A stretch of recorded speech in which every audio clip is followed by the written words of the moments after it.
Queridos amigos, há alguns anos atrás, ainda quando eu estava no seminário me preparando para ser padre, eu ganhei um livrozinho de presente, que com certeza foi um dos mais bonitos que eu já li até hoje na minha vida todinha. Um livro curtinho, dá para ler em 1 ou 2 dias, se você pegar direto, talvez umas 2 horas você consiga lê-lo todo. Chamado 5 Pães e 2 Peixes. Este livro é de um cardeal vietnamita, Van Thuan. Ele foi preso pelo regime comunista do seu país, ficou alguns anos na prisão, impossibilitado de estar presente fisicamente com o seu povo. Ele sofreu durante alguns anos o cárcere. E ali ele escreve essas memórias que estão contidas neste livro, 5 Pães e 2 Peixes. Conta inclusive como ele celebrava a missa todos os dias. Era um homem bom, até os soldados que o vigiavam gostavam dele, levavam hóstia, vinho, ele não tinha os objetos de cálice, colocava as gotinhas de vinho na palma de sua mão, celebrava, sabia de cor uma única oração eucarística, e isso foi durante anos. E ele conta as experiências que ali teve, principalmente como ele se associou à cruz de Jesus. No livro, a gente não encontra nenhum tom de revolta. Não é alguém que está indignado pela condição injusta que ele está padecendo. Se encontra ali a imagem de um coração de pastor que está preocupado com o seu povo, o povo que ele havia deixado. E ele fala neste livro que a cadeia o priva do seu corpo físico, mas a sua alma é tão livre que mesmo ali no cárcere, ele consegue dar o testemunho do Senhor Jesus, a quem ele amou tanto. Depois foi libertado, foi exilado no Vaticano, já tem uns 20 anos mais que faleceu, já foi, se eu não me engano, beatificado, está em processo também. Aquele livro tocou profundamente o meu coração, me fez pensar muitas coisas. Também, a cada domingo que a gente vem à missa, é costume a gente escutar um trecho das cartas de Paulo. Elas estão presentes no Novo Testamento. Muitas delas, graças a Deus, chegaram até nós. Carta de Paulo aos Coríntios, Romanos, Filipenses, Efésios, Colossenses, Tito, Timóteo, enfim, várias delas. Algumas destas cartas também foram escritas em um ambiente de prisão. São 4. Nós chamamos as cartas de prisão. Uma destas cartas é a carta aos Efésios. Nós escutamos também um trecho desta carta, aonde o apóstolo está preso, encarcerado, padecendo fisicamente, o seu corpo está sendo punido, mas ainda assim, não existe um tom de revolta. Não é alguém que está indignado, que clama por justiça. Se percebe uma preocupação com os seus. Por isso que mesmo diante da situação difícil que ele está vivendo, ele escreve essas cartas porque está preocupado com aqueles que estão do lado de fora. É a capacidade do testemunho que mesmo sem as palavras ditas é capaz de convencer. A gente sabe que Paulo se encontra preso pelos documentos históricos e também pela própria carta, que deixa transparecer isso de forma muito rasgada. Aliás, na missa de hoje nós escutamos isso na segunda leitura. Eu, prisioneiro no Senhor, vos exorto. É o mesmo que dizer, eu estou trancado neste lugar. Ele vai dizer isso em outros momentos. Eu desejo ardentemente estar junto de vós. Eu queria estar aí. falar essas coisas pessoalmente, olhar nos olhos de vocês e falar as coisas que estão aqui dentro do meu coração. Infelizmente eu não posso. Aliás, é alguém que sabe que a morte é iminente, que está vivendo os últimos dias de sua vida, mas ainda assim existe um cuidado, um carinho, uma preocupação por aqueles que estão do lado de fora e que para Paulo precisam do seu testemunho.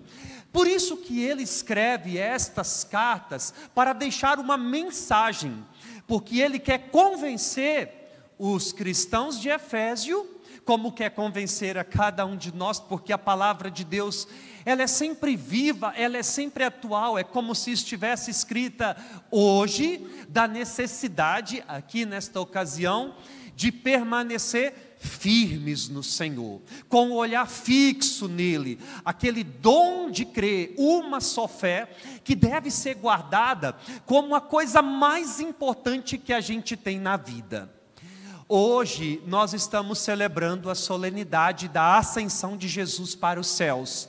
Lucas, no livro dos Atos dos Apóstolos, nos lembra deste momento, transcorrido 40 dias da ressurreição do Senhor, aonde Ele apareceu para os seus, para reafirmar a fé, para encorajá-los, para motivá-los. Agora Ele sobe para junto de Deus, está sentado à direita de seu Pai. É o mistério da solenidade que hoje nós estamos celebrando, a subida de Jesus para junto de Deus. E durante esses 3 últimos domingos, as 3 últimas semanas, a liturgia pela palavra de Deus proclamada a cada dia, a cada domingo, e muitas vezes essa palavra não penetra o íntimo do nosso coração, porque a gente vive num mundo disperso, num mundo barulhento, que tem dificuldade de escutar Deus, que tem dificuldade de acolher essa palavra, aonde essa palavra não consegue mais transformar a nossa vida, o nosso coração. Mas nós fomos escutando de maneira muito proposital, até para nos convencer também da necessidade de permanecer. Jesus, até num tom de despedida para os seus discípulos, os convidava: permanecei em mim. Olha, vocês irão enfrentar as provas, as dificuldades, as cadeias, as prisões, as cruzes, vocês terão que passar por tudo isso, mas permaneçam em mim, fiquem comigo até o fim. Aliás, é uma de suas promessas: eu estarei convosco até o fim, até o último instante. Mas para isso se fazia necessário esta permanência, o olhar fixo no Senhor, as coisas do alto, aquelas coisas que não passam jamais. E era exatamente isso que sobrava no coração de Paulo, no coração do cardeal Vantuan, mesmo impossibilitados de tudo. O olhar permanecia fixo no Senhor Jesus. O coração estava voltado de tal forma para Deus que tudo mais perdia o sentido e eles se deixavam preencher por essa graça tão especial que era, naquele momento, como a força para permanecerem em pé. Nós vivemos hoje uma cultura volátil. O que isso significa, padre? Hoje a gente quer se encaixar neste mundo. É uma sociedade líquida. As pessoas tentam a todo momento se encontrar. E ao mesmo tempo existe um grande vazio no coração. Um vazio que nunca pode ser preenchido. A gente vai se adequando, nós vamos nos encaixando a culturas, a costumes, sem se dar conta de que isso cada vez mais tem provocado em nós um desvio do olhar. E quando desviamos o olhar do Senhor, assim como aconteceu com Pedro que caminhou sobre as águas, afundamos. Quando na vida a nossa prioridade deixa de ser Deus, quando não temos mais o nosso coração voltado para Ele, quando não pensamos mais nas realidades futuras, tudo mais perde a graça, o sabor, e a gente passa a viver conforme esta mentalidade do adaptar-se. Nós escutamos Paulo dizer sobre isso, né? Uma só fé, um só batismo. Guardem isso como patrimônio maior, como dom mais precioso que vocês possuem. E é triste a gente ver que as pessoas tratam isso, que é algo tão sagrado, de forma tão banal, tão superficial, não se dão conta desses tesouros, não se dão conta daquilo que realmente pode e é capaz de preencher o nosso coração. Nós não temos mais aquela capacidade de se encantar por aquilo que Deus faz na nossa vida, porque estamos como que cegos. Nós estamos vivendo como que em plena escuridão, e a gente nem se dá conta que isso faz com que vamos caminhando a passos largos para um grande abismo, aonde é a ausência completa de Deus. O que é o inferno, minha gente? Nós não sabemos descrever o que é lá, sabemos que é a ausência completa de Deus. É talvez a melhor definição que a gente possa dar do inferno, ausência de Deus para a vida eterna. E é isso que talvez a gente esteja vivendo, uma ausência de Deus. Nosso olhar não está mais voltado para Ele. Nós trocamos Deus às vezes por tão pouco. Às vezes eu fico observando até algumas pessoas, isso me causa um espanto de verdade, sabe?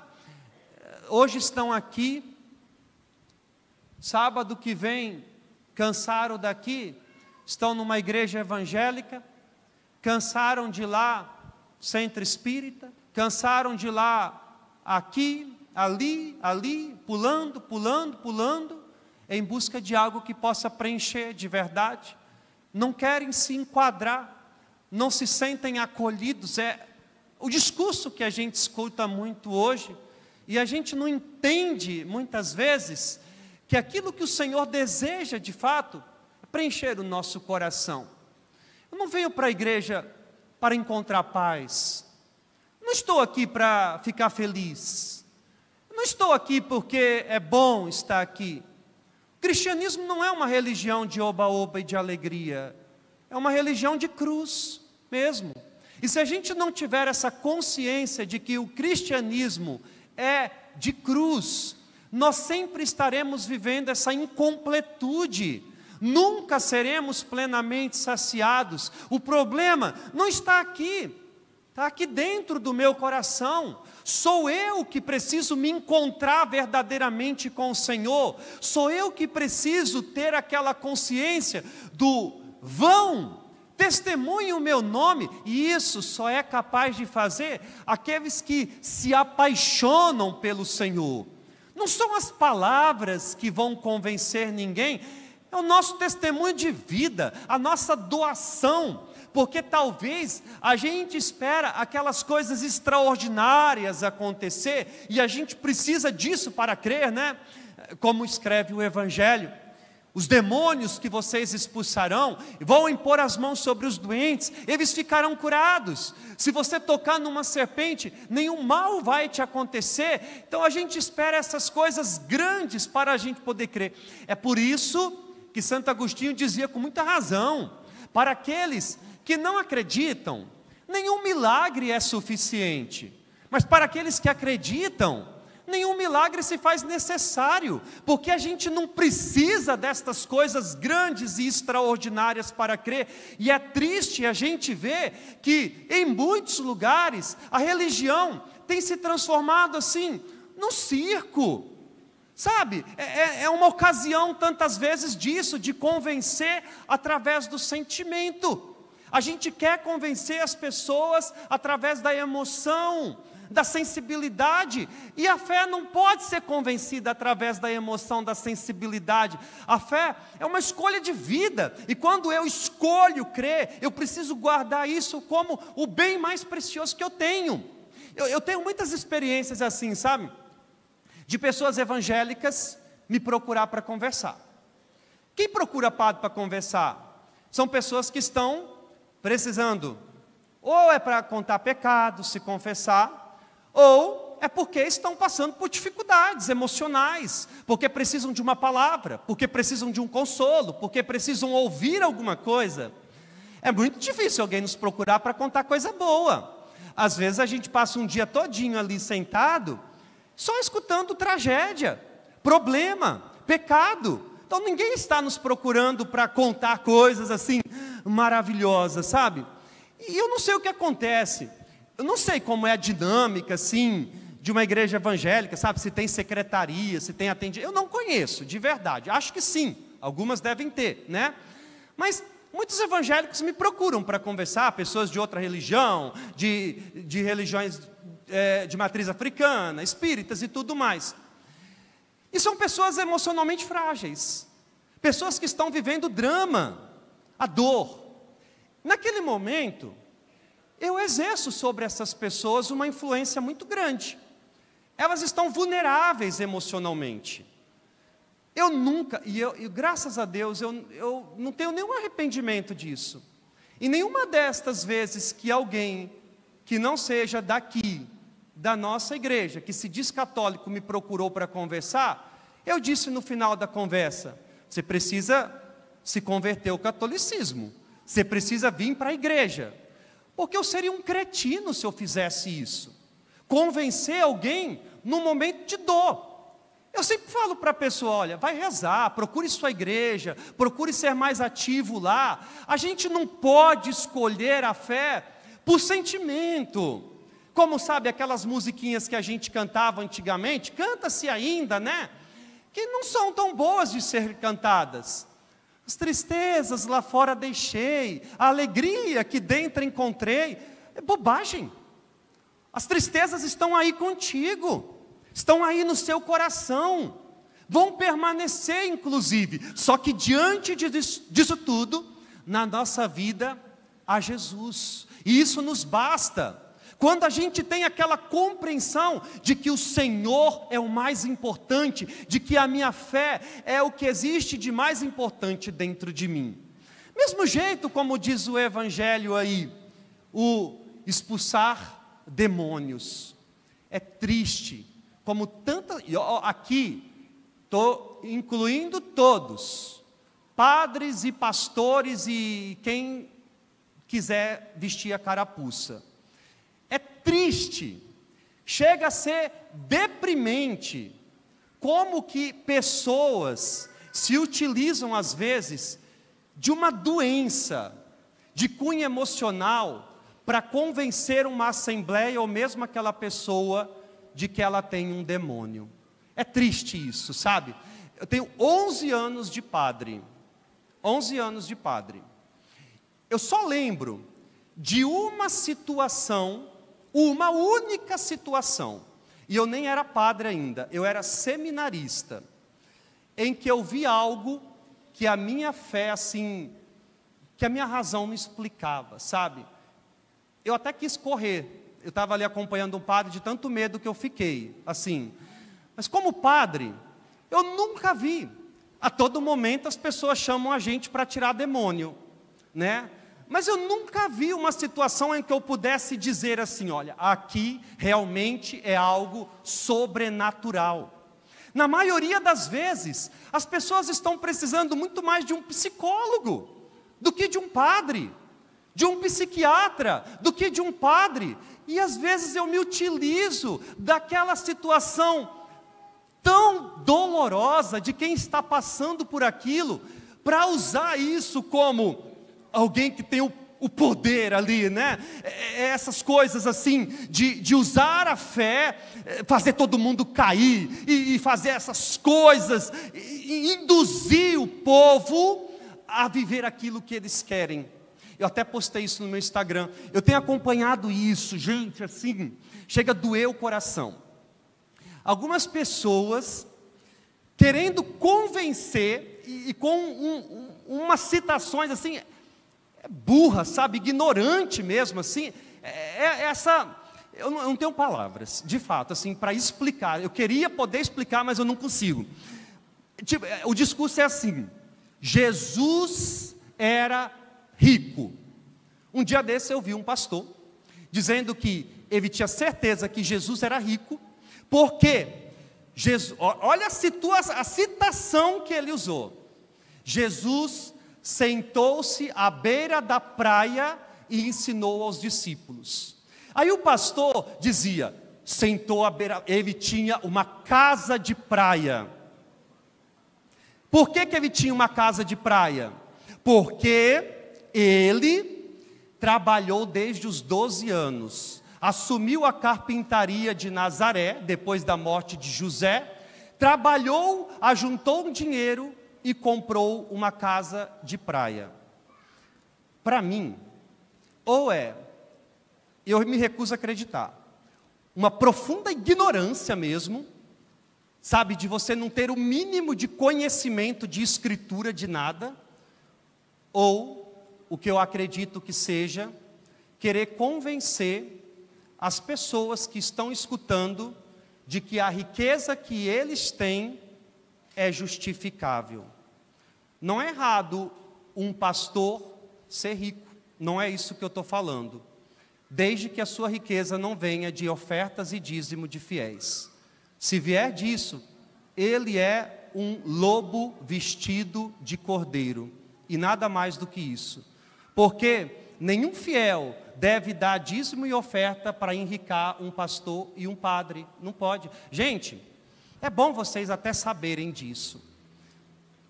Daqui a pouco vocês consagraram o dízimo de vocês, a oferta e tudo mais. A equipe do dízimo está aí.